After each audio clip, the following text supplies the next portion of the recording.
Eric Bécu, je suis le directeur de l'entreprise Bécu Garage Poids Lourd depuis la création de l'entreprise qui a été créée en 1937.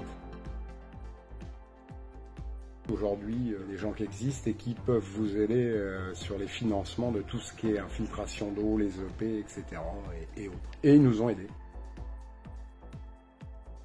Alors, le débourbeur des huileurs, c'est très simple. Pour que ça reparte pas dans les canalisations de l'huile ou autres boues souillées, on a un débourbeur des huileurs qui, avant que ça parte dans les eaux usées, arrête toutes ces impuretés.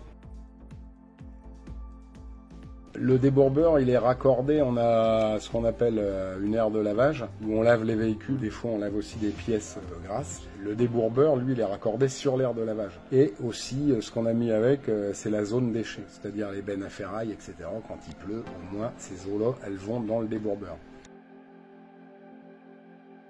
Alors l'anneau d'infiltration, un sujet qui a été traité avec la police de l'eau, puisque c'est comme ça que ça s'appelle. C'est une réglementation qui est arrivée à l'époque où nous on a construit, où on nous a conseillé de faire comme ça. Moi j'étais pas du tout convaincu que ça fonctionnerait, et en fait ça fonctionne très très bien, parce qu'on avait peur aux grosses pluies, qu'elles soient décennales ou autres, et que ça débordait. En fait ça marche très très bien, et pour preuve, on sort quand même de grosses pluies de la semaine dernière, et ça a fonctionné parfaitement.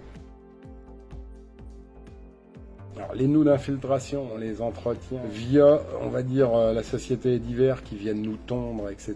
On est contrôlé aussi par la police de l'eau qui vient tous les 5 ans faire un contrôle, voir si elles sont pas, je dirais, impactées par des résidus et puis que ça les bouche. Et après, on attend leurs recommandations pour les entretenir. L'entretien final, c'est-à-dire qu'il faut de temps en temps gratter, ce qui n'a pas été le cas jusqu'à maintenant parce qu'on n'a pas eu de résidus francs qui sont venus les empêcher de fonctionner, on va dire.